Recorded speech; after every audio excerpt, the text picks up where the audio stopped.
We Didn't Do Anything Wrong, Hardly, by Roger Kuykendall.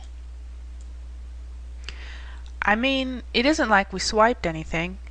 We maybe borrowed a couple of things, like, but gee, we put everything back where we found it, pretty near. Even like the compressor we got from Stinky Brinker that his old man wasn't using and I traded my outboard motor for. My father made me trade back.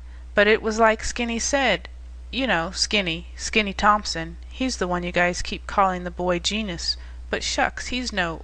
Well, yeah, it's like Skinny said, we didn't need an outboard motor, and we did need a compressor. You've got to have a compressor on a spaceship. Everybody knows that. And that old compression chamber that old man, Mr. Fields, let us use, didn't have a compressor. Sure, he said we could use it. Anyway, he said we could play with it, and Skinny said we were going to make a spaceship out of it, and he said go ahead. Well, no, he didn't say it exactly like that. Like he didn't take it serious, sort of. Anyway, it made a swell spaceship.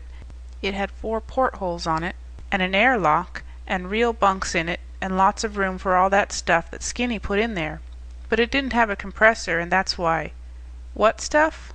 Oh, you know, the stuff that Skinny put in there. Like the radar he made out of a TV set, and the anti-gravity, and the atomic power plant he invented to run it all with. He's awful smart, Skinny is, but he's not like what you think of a genius.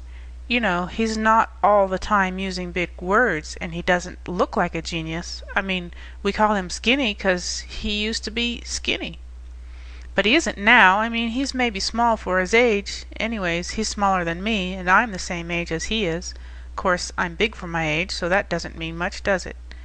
Well, I guess Stinky Brinker started it. He's always writing Skinny about one thing or another, but Skinny never gets mad, and it's a good thing for Stinker, too. I saw Skinny clean up on a bunch of 9th graders. Well, a couple of them anyway. They were saying... Well, I guess I won't tell you what they were saying. Anyway, Skinny used judo, I guess, because there wasn't much of a fight. Anyway, Stinker said something about how he was going to be a rocket pilot when he grew up, and I told him that Stinky had told me that there wouldn't be any rockets, and that anti-gravity would be the thing as soon as it was invented. So Stinker said it never would be invented, and I said it would so, and he said it would not, and I said... Well, if you're going to keep interrupting me, how can I... All right. Anyway, Skinny broke into the argument and said that he could prove mathematically that anti-gravity was possible, and Stinky said sure he could, and Skinny said sure he could, and Stinky said sure he could, like that. Honestly, is that any way to argue? Sounds like 2 people agreeing, only Stinky keeps going sure, like that, you know. And Stinky, what does he know about mathematics? He's had to take remedial arithmetic ever since... No, I don't understand how the anti-gravity works. Skinny told me, but it was something about meson flow and stuff like that I didn't understand. The atomic power plant made more sense. Where did we get what uranium? Gee, no, we couldn't afford uranium, so Skinny invented a hydrogen fusion plant. Anyone can make hydrogen. You just take zinc and sulfuric acid and... Deuterium?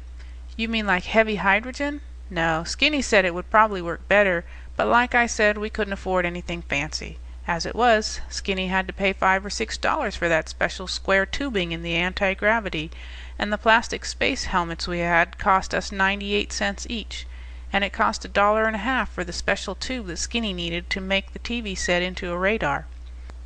You see, we didn't steal anything, really. It was mostly stuff that was just lying around, like the TV set was up in my attic, and the old refrigerator that Skinny used the parts to make the atomic power plant out of from, and then a lot of the stuff we already had, like the skin diving suits we made into spacesuits, and the vacuum pump that Skinny had already, and the generator. Sure, we did a lot of skin diving, but that was last summer.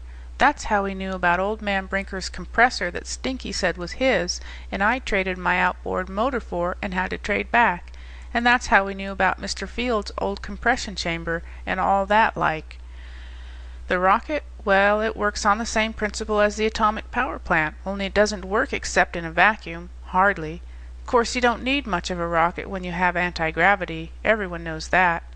Well, anyway, that's how we built the spaceship, and believe me, it wasn't easy. I mean with Stinky all the time bothering us and laughing at us, and I had to do a lot of lawn mowing to get money for the square tubing for the anti-gravity and the special tube for the radar and my space helmet. Stinky called the space helmets kid stuff. He was always saying things like, say hello to the folks on Mars for me, and bring back a bottle of Canal number 5, and all like that, you know. Course they did look like kid stuff, I guess. We bought them at the 5 and dime, and they were meant for kids. Of course when Skinny got through with them they worked fine.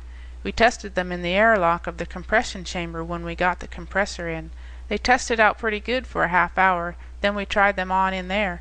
Well, it wasn't complete vacuum, just 27 inches of mercury, but that was okay for a test.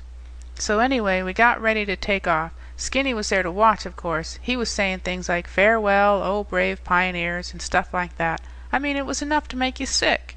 He was standing there laughing and singing something like Up in the Air, Junior Birdman, but when we closed the airlock door, we couldn't hear him. Skinny started up the atomic power plant, and we could see Stinky laughing fit to kill. It takes a couple of minutes for it to warm up, you know, so Stinky started throwing rocks to attract our attention, and Skinny was scared that he'd crack a porthole or something, so he threw the switch and we took off. Boy, you should have seen Stinky's face. I mean, you really should have seen it.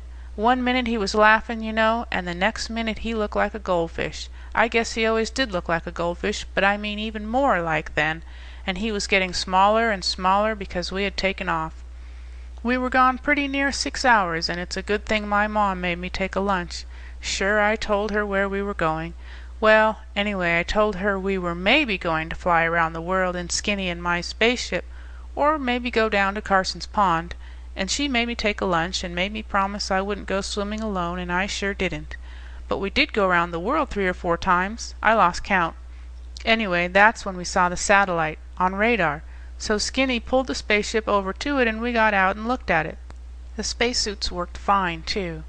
Gosh, no, we didn't steal it or anything. Like Skinny said, it was just a menace to navigation and the batteries were dead and it wasn't working right anyway, so we tied it onto the spaceship and took it home. No, we had to tie it on top. It was too big to take inside with the antennas sticking out. Course, we found out how to fold them later. Well, anyway, the next day the Russians started squawking about a capitalist plot and someone had swiped their satellite. Gee, I mean with all the satellites up there, who'd miss just one? So I got worried that they'd find out that we took it. Course, I didn't need to worry because Stinky told them all right, just like a tattletale. So anyway, after Skinny got the batteries recharged, we put it back. And then when we landed, there were hundreds of people standing around and Mr. Anderson from the State Department. I guess you know the rest. Except maybe Mr. Anderson started laughing when we told him, and he said it was the best joke on the Russians he ever heard. I guess it is when you think about it. I mean the Russians complaining about somebody swiping their satellite, and then the State Department answering a couple of kids borrowed it, but they put it back. One thing that bothers me, though, we didn't put it back exactly the way we found it. But I guess it doesn't matter. You see, when we put it back, we goofed a little.